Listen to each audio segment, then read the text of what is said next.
Quand les nouvelles s'affolent, Métropole fait le point. Le point tous les matins, simultanément sur radio et Télémétropole.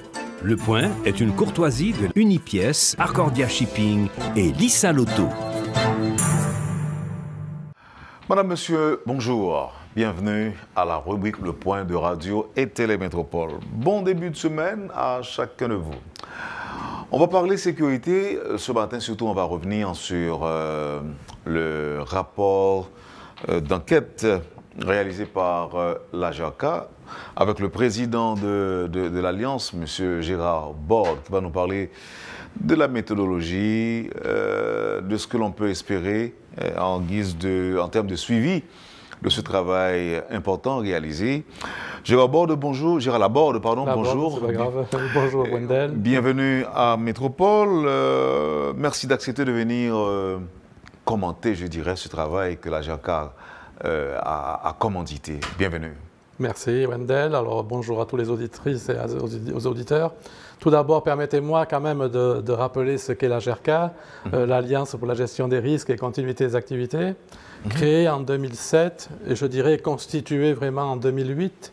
Rappeler quand même quelle est la mission de la JERCA, parce que je crois que c'est important de comprendre qui nous sommes et pour savoir pourquoi nous avons commandité et non pas réalisé ce sondage et pourquoi nous avons choisi donc d'entreprendre cette démarche.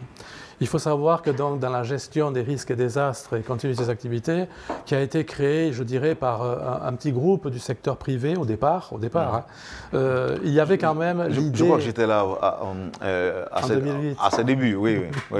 Tout à fait, puisque bon, il se trouve que donc notre mission première, effectivement, c'était déjà d'analyser les risques pour les entreprises, de préparer des plans de contingence, de se préparer, puisqu'il faut savoir que ce qu'on appelle les risques ou les aléas en Haïti, ils sont connus pour la plupart, pour tous, je dirais.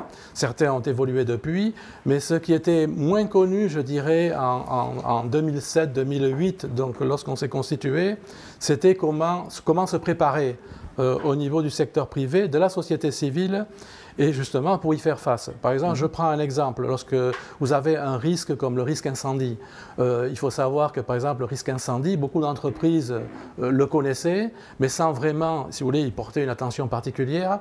Il faut savoir, je prends un exemple et qui est valable pour une entreprise petite, moyenne ou pour un particulier. Si vous prenez un incident banal, peut se transformer en petit incendie. Si vous avez par exemple l'extincteur qui va bien à portée de main avec la personne formée pour pouvoir justement s'en occuper, vous pouvez faire un incident mineur pour rester un incident mineur ou alors se transformer en catastrophe. Et à ce moment-là, bloquer une entreprise et vraiment bloquer sur la continuité des activités. Donc en gros, si vous voulez, je schématise ici, parce que bon, on va au-delà bien sûr du risque incendie, mais il en fait partie. On s'est adressé beaucoup à l'époque, on a regardé aussi beaucoup, donc le risque cyclonique, par exemple. C'est ce que j'allais vous dire. Au début, c'était les petits risques, c'était aussi les inondations, les cyclones, tout ça, parce qu'il faut savoir que, par exemple, en 2004, on avait eu donc, des grosses inondations à Gonaïves. On a été frappé donc, en 2008 par plusieurs cyclones. C'est là, à l'époque, on avait coordonné et avec le secteur privé déjà le Téléthon, où il y avait eu une grosse réponse au niveau local, parce qu'il était important pour nous de montrer qu'on ne peut pas toujours dépendre de l'international. Il faut aussi qu'il y ait une réponse locale, surtout montrer aussi que nous sommes attentionnés à ce qui se passe, apporter une réponse, être donc assis à côté aussi de la direction de la protection civile et surtout des gens, parce que derrière chaque drame, il faut savoir qu'il y a un drame humain. Donc c'est ainsi qu'a été créée la JERCA, c'est ici comme ça que donc on a réfléchi à tout type de problématiques et justement en 2009, un des plus grands problèmes qui nous semblait imminent et pour lequel on avait fait beaucoup de séminaires et fait venir beaucoup d'experts, c'était le risque sismique. Il se trouve, pourquoi je parle du risque sismique? Parce qu'à l'époque, tous les experts étaient d'accord pour expliquer que ce qu'on appelle les failles étaient chargées et qu'il y avait un risque plus qu'imminent. Maintenant, l'imminence d'un risque, surtout sismique, il est difficile de le prédire, difficile de mettre une date derrière. Il se trouve que le dernier grand séminaire qu'on a fait, sauf erreur de ma part, c'était, je dirais, le dernier trimestre de 2009. Et malheureusement, juste avant le 12 janvier. Le 12 janvier, nous avons été frappés. Ce que je suis en train d'expliquer là, c'est que lorsqu'on savait que les failles étaient chargées, le risque était imminent, on a essayé de faire de la prévention, de la sensibilisation autour du risque. Il faut savoir qu'on n'a pas été, alors je ne dirais pas écouté, on a été surtout dissuadé d'éviter de créer une psychose par rapport à ce risque. Et pourquoi j'essaye de faire un parallèle justement entre le Téléthon qui était une réponse, le risque sismique où on savait qu'il y avait un risque imminent et la situation actuelle, vous comprendrez au fur et à mesure le pourquoi du comment. Donc en gros, ça j'essaye ici de faire une cartographie de ce qu'est AGERCA. Il faut savoir que depuis, on a eu d'autres téléthons, on a eu d'autres réponses, on a eu d'autres travaux de préparation. Il faut savoir qu'on a été très actifs pendant le Covid. On continue, on fait partie aussi depuis, le nombre de membres a grossi. Nous sommes à peu près une trentaine aujourd'hui, tous du secteur privé et des grandes compagnies sont représentées. Il faut savoir aussi qu'on fait partie de, je dirais, de ce qu'on appellerait un réseautage international reconnu et qu'on continue donc de faire ce travail de sensibilisation et de préparation. L'année dernière, alors toujours, ça reste un travail sectoriel. L'année dernière, on a fait beaucoup de séminaires autour de, justement, surtout du comment monter des plans de contingence, c'est-à-dire évaluer, analyser, se préparer. C'est toujours la même travail qui se fait. Maintenant, par rapport... On n'a jamais eu ce problème de sécurité crucial comme c'est le cas aujourd'hui. Alors, il faut savoir que dans notre mission, justement, on a souvent eu à parler du risque lié à l'insécurité alimentaire. On a eu aussi à parler du risque lié à la fracture sociale, puisqu'il faut savoir qu'en Haïti, malheureusement, la pyramide n'est pas très pyramidale. Il y a une grande déconnexion entre, je dirais, l'extrême pauvreté, la pauvreté et cette petite, le haut de la pyramide où il y a quelques riches qui contrôlent, je dirais, le grand pourcentage de la richesse. Il faut savoir que cette forme de pyramide qui n'en est plus une, c'est très dangereux d'une manière générale pour la société. Donc en raison de cette pyramide non pyramidale, vous avez vu venir l'insécurité? Alors, je dois dire que c'est une cause. Maintenant, ce n'est pas un effet, mais une cause. C'est une cause. Ça veut dire qu'aujourd'hui, il faut savoir que les gangs, ils trouvent quand même leurs soldats dans des zones, oui, bon, facilement, mais dans des zones où effectivement, ce qu'on appelle les ghettos, mais pas que, des zones rurales aussi, où il n'y a pas beaucoup de débouchés et où effectivement, je dirais, il y a un terreau. Un terreau parce que pauvreté. Après, on peut regarder tout autour le pourquoi du comment. Mais la réalité, elle est là. Et effectivement, lorsque vous avez donc une situation comme ça, vous ne pouvez qu'à un moment donné espérer créer ce qui se passe aujourd'hui.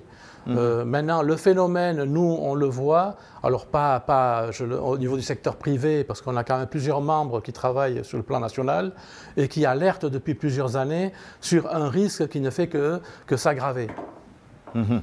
Maintenant, voyons le sondage. Moi, je m'intéresse surtout aux chiffres et j'estime que c'est un peu accablant pour la police nationale. Moi, je ne le verrais pas comme... c'est pas forcément, effectivement, lorsqu'on regarde les chiffres tels qu'ils sont, on pourrait penser que c'est accablant. Ce n'est pas accablant pour la police nationale. C'est surtout accablant pour le pays. Je vais d'abord aussi revenir sur pourquoi le sondage. Alors pourquoi si vous permettez. Hein. Oui. Non, on va y arriver. En raison des chiffres, on dit que 71% des 1327 sondés pensent que la PNH n'a pas la capacité pour résoudre le problème de l'insécurité. Est-ce que vous croyez que c'est... Est-ce que honnêtement, entre vous et moi, vous pensez que c'est surprenant? Par rapport à la capacité à répondre. Est-ce que ça veut dire que la PNH... est-ce que c'est pas bon pour la PNH?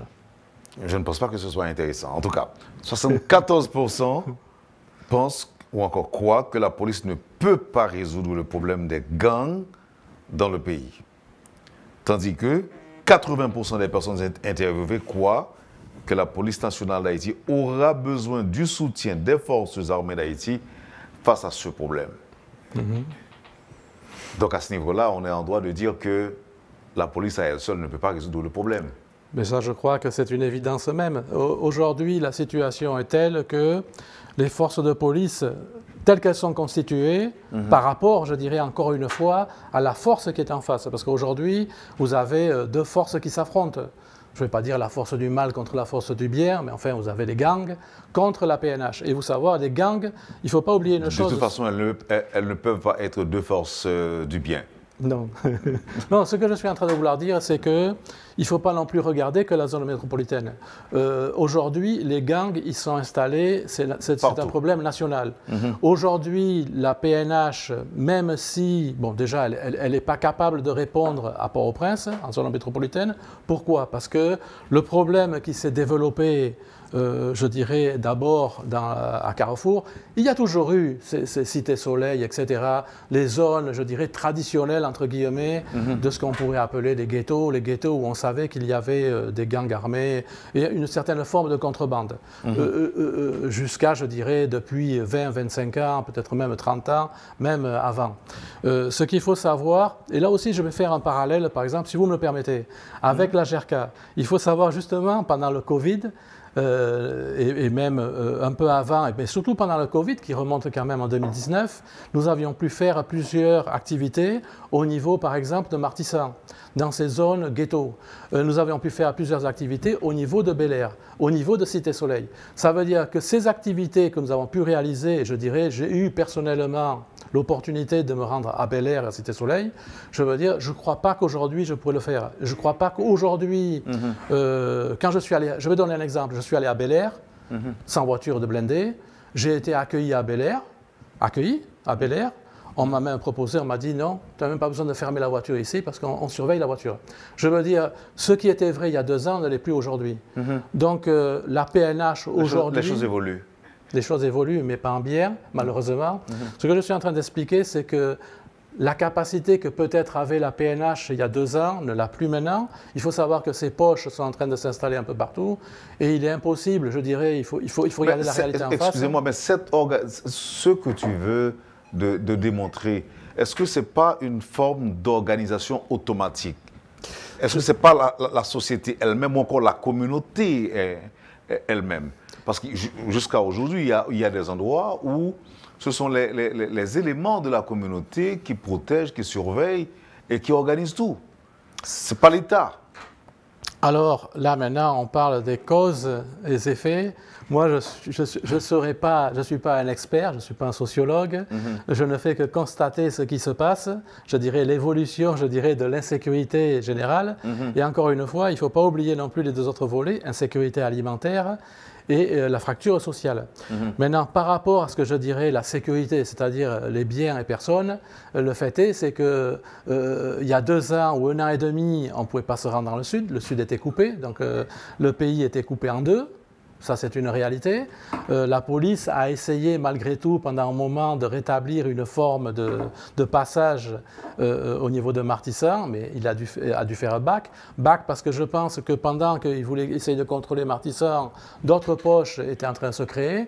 Et donc, il était clair que la PNH, à ce moment-là, n'avait pas les moyens ni logistique, ni je pense en ressources humaines pour pouvoir, je dirais, non seulement assurer la circulation, mais garder le contrôle. Maintenant, pourquoi et comment nous en sommes arrivés là? Encore une fois, ghetto, pauvreté, pyramide. Donc effectivement, il faudra à un moment donné, et c'est pour ça, gérer le problème de la sécurité, mais aussi gérer le problème qui va autour. Je veux dire, si on en gère un sans gérer l'autre, on ne réglera jamais le problème en soi.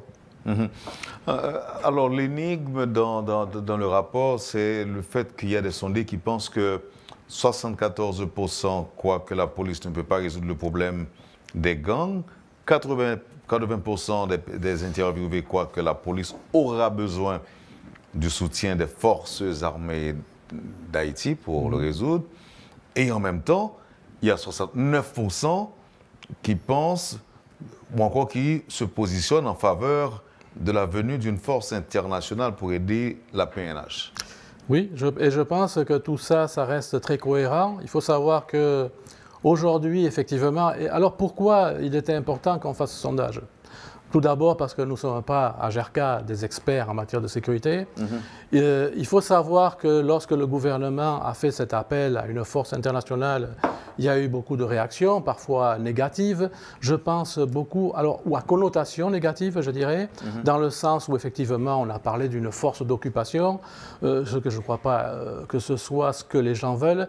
Il était important pour nous, avant de nous positionner nous-mêmes, c'est de voir aussi un petit peu qu'est-ce que le public pensait, comment le public, à travers ce sondage, voyait la situation et quelles étaient leurs perceptions. Je veux dire, donc, quand je dis ça reste cohérent, ça veut dire qu'aujourd'hui, effectivement, beaucoup de gens constatent que la PNH seule ne peut pas résoudre le problème, que les forces armées devraient avoir un rôle à jouer. Donc, je pense que c'est cohérent, parce qu'après tout, on a deux forces qui, à mon avis, devraient pouvoir être capables de travailler ensemble pour intervenir, mais qu'à elles seules ne pourront de toute façon pas résoudre le problème, parce que le problème dépasse, je dirais, la capacité d'Haïti à y répondre. Donc je pense qu'il y a une forme de cohérence là-dedans.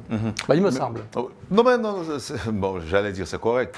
Mais il y a aussi 86% qui pensent que cette force devrait arriver immédiatement. Je pense qu'elle aurait même dû arriver depuis octobre. Oui. Alors, ce que je veux dire aussi, c'est que nous avons pensé à faire ce sondage d'opinion depuis début décembre. C'est-à-dire, alors je dis ça pour que, bien avant même qu'il y ait le fameux consensus du 21 décembre soit mis sur la table, donc cette idée a été lancée bien avant. Nous avions déjà dans l'idée aussi de faire une réaction par rapport à ce qui nous semblait être un risque. Il y a une situation, effectivement, c'est pour ça que tout à l'heure je parlais de failles qui se chargent, parce qu'aujourd'hui c'est un risque, il y a des failles qui se chargent un peu partout, et avec un risque imminent que ça explose. Vous savez, il ne faut pas oublier une chose, l'explosion elle peut venir à plusieurs niveaux. Comme je l'ai dit tout à l'heure, ça peut être, par rapport aux gangs déjà, c'est une situation explosive. Il faut savoir que l'économie est à genoux, on connaît tous les impacts. Bon, c'était un petit peu aussi le but lorsqu'on a fait la restitution, de faire un peu le point sur tous les impacts.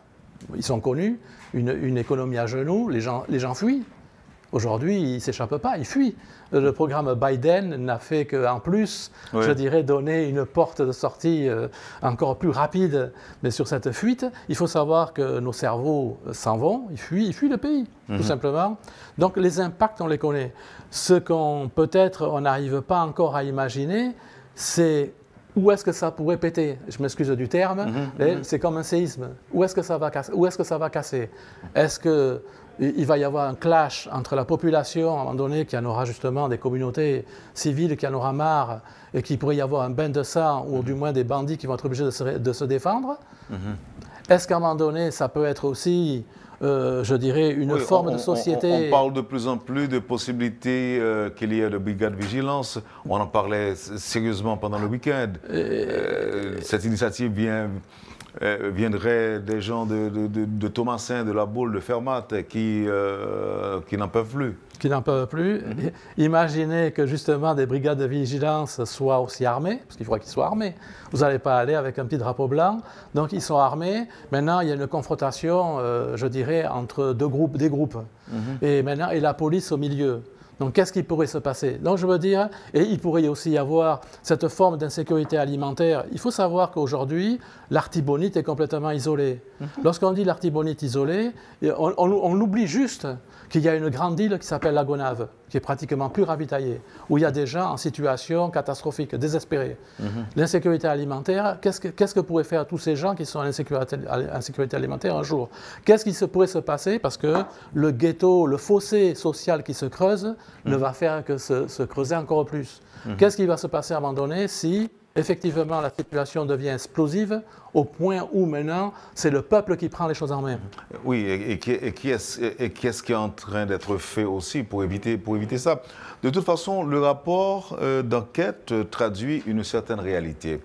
C'est qu'une bonne majorité, une bonne partie, je dirais, des Haïtiens veut bien que cela cesse, veut bien avoir, ou encore aspire à ce que le pays fonctionne, et à ce que les gens puissent circuler en toute sécurité.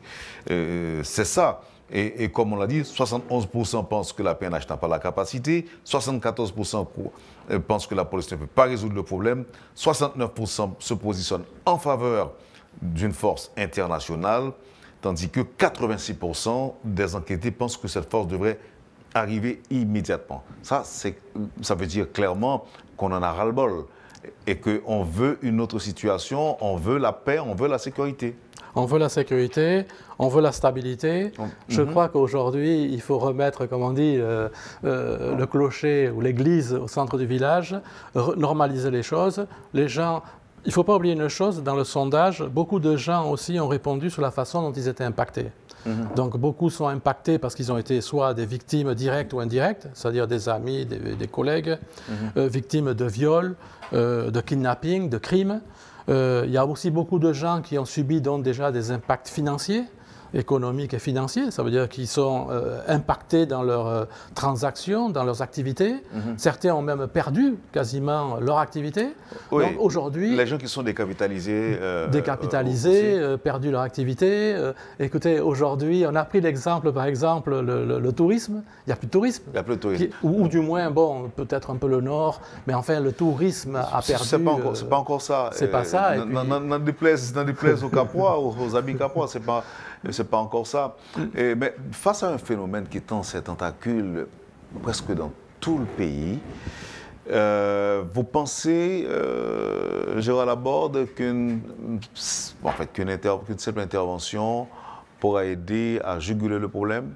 Alors, lorsqu'on parle du problème de rétablissement de la sécurité, je dirais oui, ça peut être fait rapidement.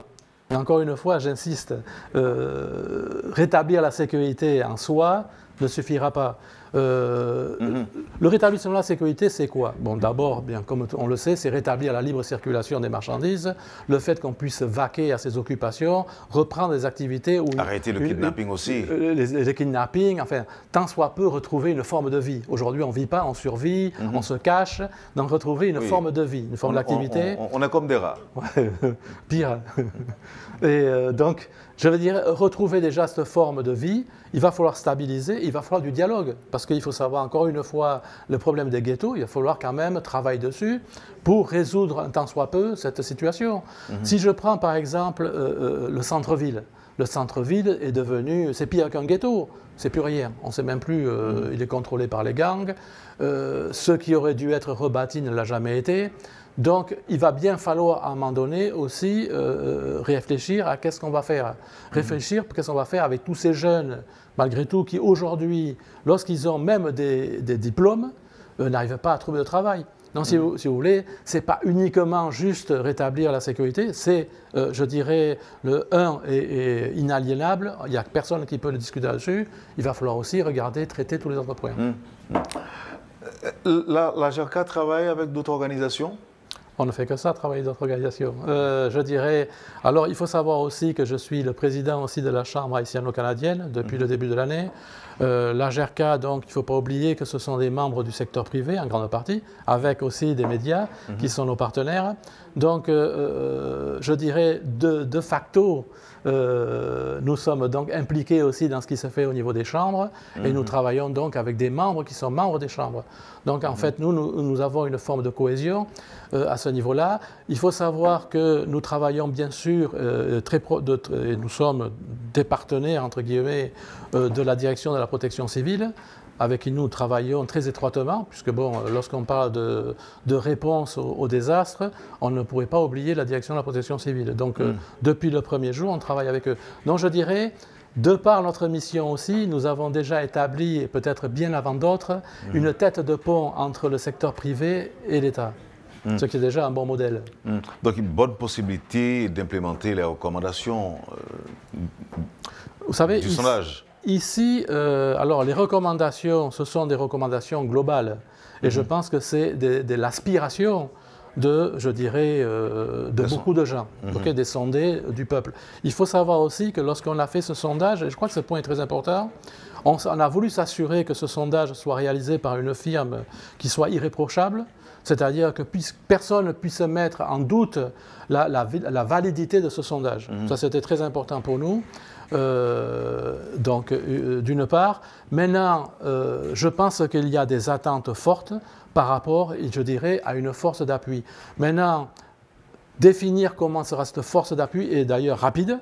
Et une force d'appui, je ne pense pas que les sondés ou la GRK a une expertise suffisante pour dire quelle forme elle doit prendre. Je pense qu'il y a des gens qui sont suffisamment qualifiés pour ça. On pourrait toujours émettre des recommandations, attention, comme tout un chacun, comme je suis sûr Wendell Théodore pourrait le faire. Oui, bon, en ce qui concerne, vous avez bien dit recommandations, propositions, suggestions. Suggestions, voilà. Merci Gérard Laborde. Observons la pause et puis on revient pour d'autres questions. Je sais que votre agenda est très sérieux, je ne vais pas vous garder trop longtemps, mais observons la pause quand même. Merci. Vous suivez, madame, monsieur, la rubrique Le Point de Radio et Télémétropole. Le président de la GRK est notre invité ce matin. On passe en revue ce document, ce sondage réalisé récemment par l'Alliance, par l'Agence autour de l'insécurité. On revient tout de suite après la pause. Le Point est une courtoisie de Unipièce, Arcordia Shipping et Lissa Lotto.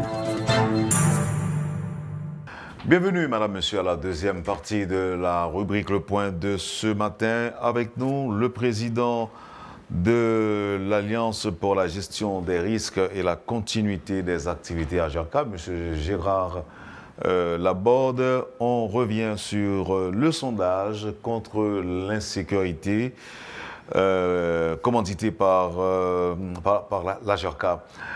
Est-ce que l'on pense au dernier remous de l'actualité, par exemple le citoyen que vous êtes, est-ce que, selon vous, Haïti devrait penser à un modèle d'intervention, par exemple, pour faire face... c'est vrai, vous l'avez dit il y a quelques instants, que vous n'êtes pas un expert, et ce n'est pas votre opinion qui est ici dans le sondage, c'est l'opinion des Haïtiens, évidemment une quantité importante. D'abord, est-ce qu'il y a un pays dont on pourrait s'inspirer dans une perspective de recherche de solutions à cette crise d'insécurité? Et puis, est-ce que, selon vous, on y arrivera? Alors, permettez tout d'abord, il y a eu un bon point au départ, c'est de dire l'évolution, justement, parce que c'est un très bon point. L'évolution, lorsqu'on a pensé à faire ce sondage début décembre, et puis la situation aujourd'hui. On voit qu'aujourd'hui, la situation s'est considérablement dégradée. C'est détérioré. Ouais. Ça, c'est le premier point, et c'est important de le faire, parce que c'était un petit peu aussi l'objectif de travail qu'on voulait faire. C'était faites attention, la situation est ce qu'elle est, faites attention à ce qu'elle pourrait être dans 3 mois. Et surtout de le dire localement, dire aux gens attention, prenez conscience que, l'international, prenez conscience que, parce que vous ne pouvez pas dire un jour que vous ne saviez pas. Parce que ça, c'est aussi l'histoire de dire oh oui, on voyait bien venir, mais on ne savait pas que c'était à ce point-là. Aujourd'hui, c'est à ce point-là. Ça, c'est pour répondre donc, faire un petit peu commentaire sur le premier point qui est très important. Deuxième point, est-ce qu'on doit s'inspirer de modèles? Oui, puisqu'ils existent. Moi, je dirais que le problème, il est avant tout haïtien. Il ne faut pas oublier que c'est un problème fondamental de société qui doit être réglé aussi par les Haïtiens. Il faut reconnaître à l'international, effectivement, cette bonne analyse. Ce problème, il est avant tout haïtien et il doit être résolu par les Haïtiens. Ça veut dire qu'on devra, qu'on le veuille ou non, nous mettre ensemble pour, à un moment donné, créer les conditions pour que ce qu'on va résoudre ne revienne pas dans quelques années. Maintenant, par rapport, je dirais, au rétablissement de la sécurité, il est sûr que des modèles, il y en a beaucoup. La Jamaïque, par exemple, a offert son support. Pourquoi? Parce qu'ils sont aussi confrontés à des problèmes de gangs. Peut-être pas au niveau haïtien. Il faut savoir que, d'ailleurs, eux, ce qu'ils ont mis en place, ils ont des zones touristiques où, par contre, l'insécurité n'existe pas. Ça veut dire qu'ils ont su traiter des zones en particulier pour dire « Ok, là, des visiteurs viennent, quand ils vont venir, ils sont en paix totale. Par contre, dans la capitale, Kingston, ils ont des problèmes de sécurité, ce n'est pas nouveau. Par exemple... Donc, ils invitent les touristes à se rendre à Montego Bay, par exemple. Par exemple, où ils savent que là, il n'y aura pas même le moindre problème. Kingston... Tous les touristes qui vont à Kingston, qui arrivent à l'aéroport, ils savent qu'il faut qu'ils soient très prudents lorsqu'ils sortent à l'aéroport même. Je veux dire, ça ne veut pas dire qu'ils sont au même niveau où nous sommes nous. Mais je veux dire, ils ont une expérience par rapport à la sécurité et ils ont proposé leur support. Je ne vais pas parler du Salvador, qui eux ont offert leur aide aussi. On connaît la situation salvadorienne. Je pense qu'elle est même pire, ou du moins, elle est plus ancienne que celle d'Haïti. Donc, ils ont acquis une grosse expérience, je dirais, en termes de traitement. Après, est-ce que... Oui, mais aujourd'hui, la paix revient. Bon, je ne sais pas si la paix revient, mais en tout cas, ils ont mis les moyens pour que ce problème soit résolu. Moi, je dirais qu'il y a d'autres pays. Bon, je pense que des pays comme les États-Unis, le Canada, ils ont des moyens énormes. Donc, je pense que maintenant, pour répondre à la question, il y aura probablement, et le sondage l'a dit, on a quand même une police. Il ne faut pas l'oublier. Et je pense qu'une police qui est sûrement sous-équipée, vous m'avez demandé, je ne suis pas un expert en sûreté, mais je suis quand même, je dirais, un bon spécialiste en télécommunications. Il faut savoir que j'ai travaillé à l'époque, lorsque dans une précédente vie, entre guillemets, j'ai travaillé pour les forces de sécurité en France, bon, la gendarmerie, la police, l'armée. Donc j'ai fait de la formation sur des réseaux de télécommunications pour eux, sur des équipements qu'ils ont installés. J'ai travaillé dans pas mal de domaines, je travaille aussi en Haïti d'ailleurs. Et je pense donc que j'ai une certaine expertise en matière de télécommunication, communication. Il faut savoir que la PNH aujourd'hui est complètement sous-équipée en termes de communication. Elle est complètement, et quand je dis sous-équipée, le mot est faible, elle n'est pas équipée en fait. Sous-équipée en termes de moyens technologiques. Donc je pense qu'au moins à ce niveau-là, il y a quand même beaucoup à faire. Maintenant, au niveau logistique, qui est à l'image de la communication, lorsqu'on regarde l'état des véhicules, même si actuellement ils reçoivent quelques blindés, je pense qu'il y a beaucoup à faire donc aussi à ce niveau-là.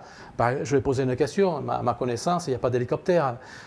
J'ai vu par exemple en France le GIGN s'entraîner avec des hélicoptères, je peux vous dire c'est très impressionnant. On pourrait imaginer si au jour d'aujourd'hui, ils ne vont peut-être pas sauter sur Village de Dieu, mais peut-être dans certaines zones rurales, une intervention avec un hélicoptère, un moyen d'intervention rapide, ça permet aussi peut-être, ça aurait peut-être permis d'éviter le drame de Liancourt, peut-être. Donc je veux dire que la police a de toute façon besoin, dans ce cadre-là, d'une force d'appui qui ait les moyens technologiques qu'elle n'a pas, pour lequel il lui faudra du temps pour les acquérir et du temps pour se former. Donc c'est là aussi, je pense que la force d'appui, ça c'est pour répondre à la question. C'est là la faiblesse aussi, c'est là surtout la faiblesse de la police. Pour moi, oui. Donc aujourd'hui, pour répondre à la question sans être un grand expert, encore une fois, je pense que la force d'appui, elle devra être avant tout technologique. Je pense que la PNH aujourd'hui est dépassée en termes de ressources humaines. Donc effectivement, oui, il faudrait aussi peut-être des forces spéciales qui viennent en appui, peut-être 500, peut-être 1 millier d'hommes. Je ne pense pas qu'on ait besoin de beaucoup plus.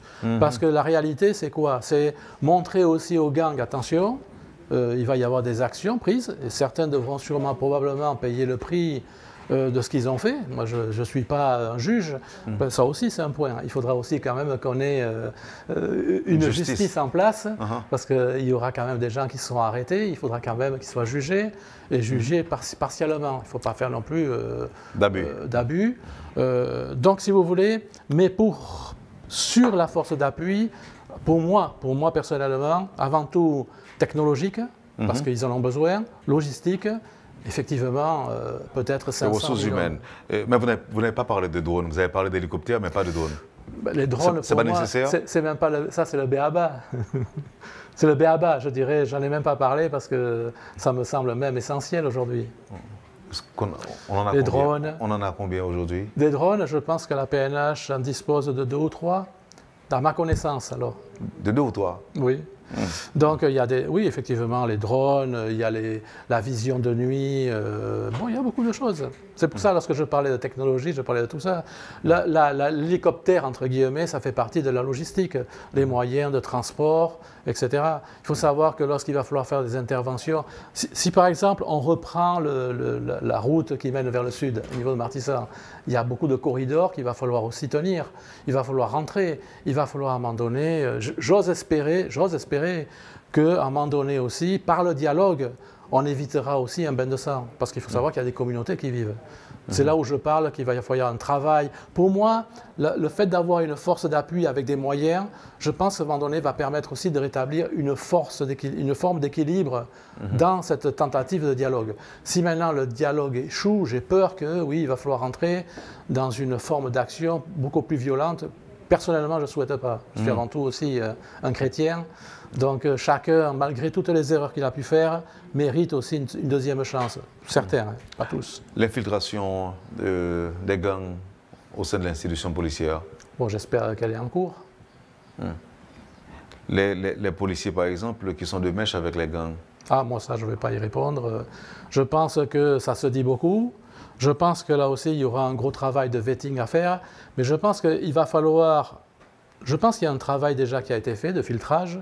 Il y a une forme... Il faut, parce que vous savez, ce qui se passe aussi, c'est un peu poser le discrédit sur la police, d'une manière générale, pour quelques éléments qui ne sont pas sains, entre guillemets.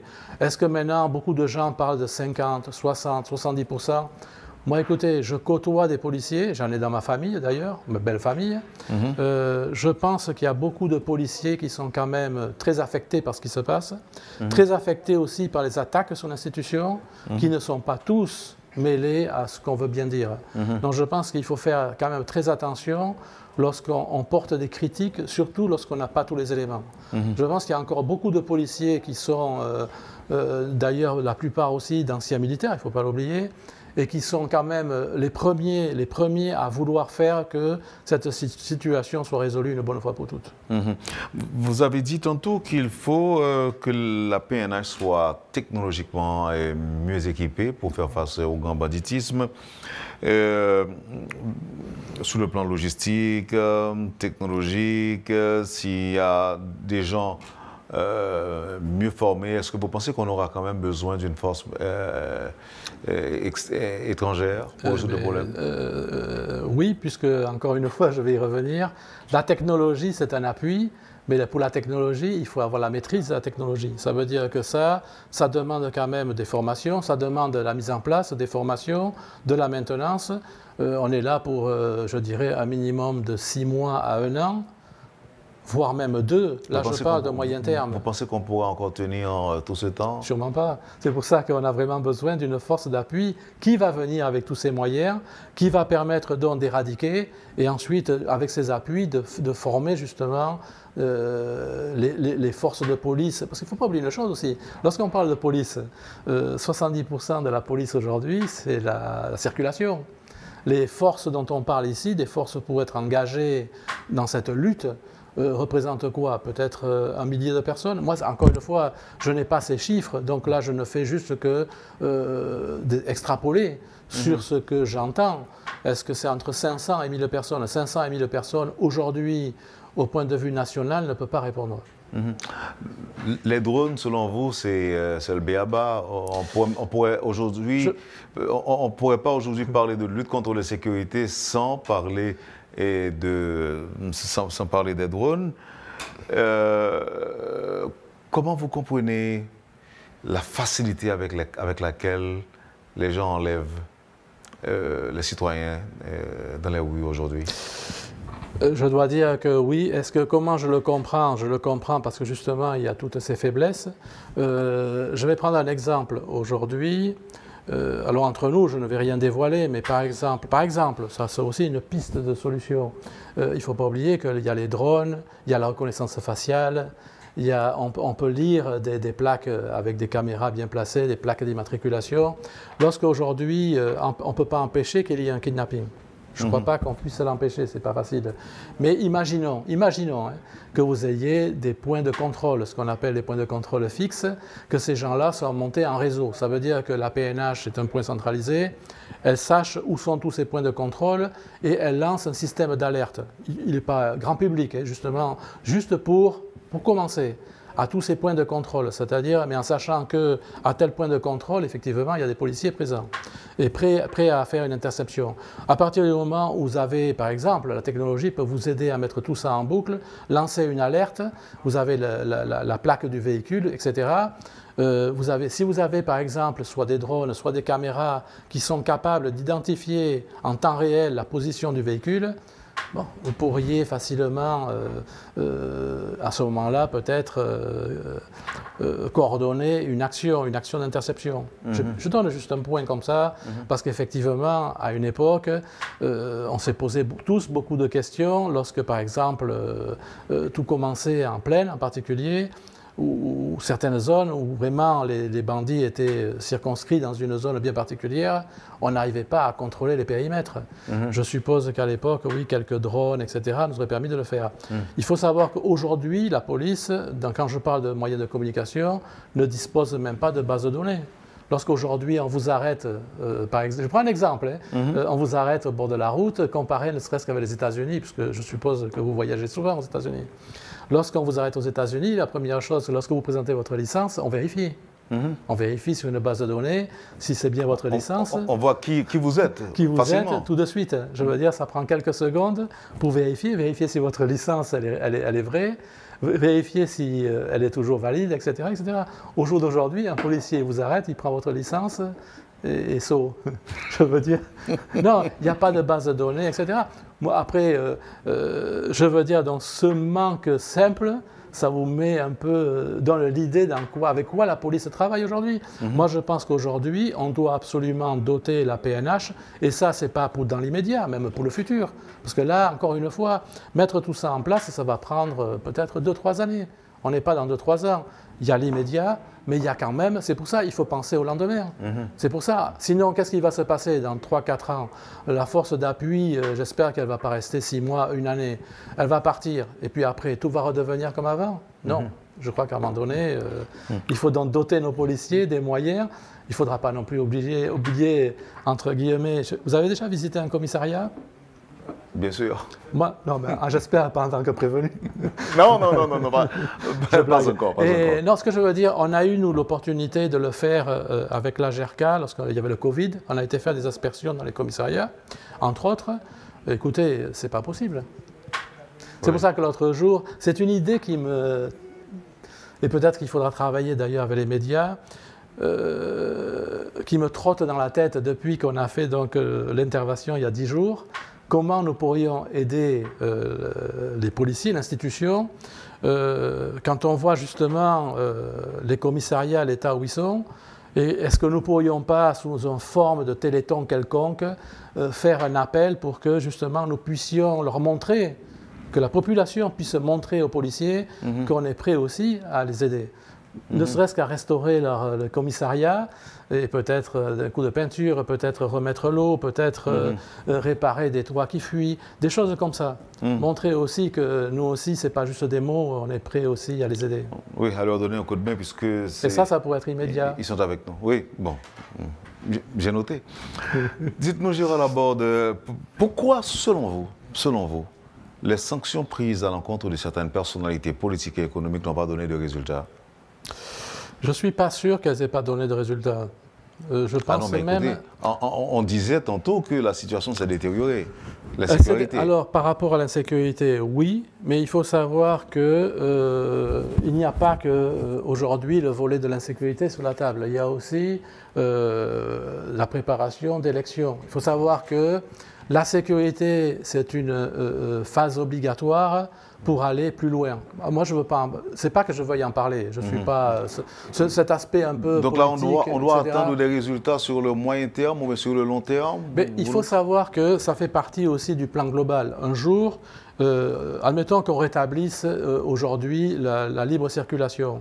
Admettons que demain ou en parallèle, il y ait des actions qui soient prises, parce qu'on parle aussi beaucoup de corruption, de bonne gouvernance. Admettons que, dans le même laps de temps, où on va rétablir une forme de libre circulation, l'économie va retrouver, entre guillemets, un souffle. Maintenant, la bonne gouvernance, admettons, ici je fais des suppositions, la bonne gouvernance nous permette, par exemple, de récolter, ou que l'État voit ses recettes fiscales augmenter. C'est-à-dire que le tout lié, les recettes fiscales augmentent. Admettons que partie de ces recettes fiscales puisse aller vers un plan communautaire pour aider aussi les gens qui sont en souffrance. Haïti, il y a tout à faire. Donc, ce n'est pas que les projets manqueraient. Il suffirait juste de s'assurer que l'argent soit bien dépensé. Moi, je parle ici de projets durables. Je ne parle pas de faire du patching ou juste comme on fait les ONG après le séisme. On dépense beaucoup d'argent, mais pas vraiment de résultats. Je parle ici de curage de canaux, je parle d'aménager des berges, je parle de choses qui pourraient rester visibles, par exemple. Mais admettons que tout ça se mette en place. Admettons.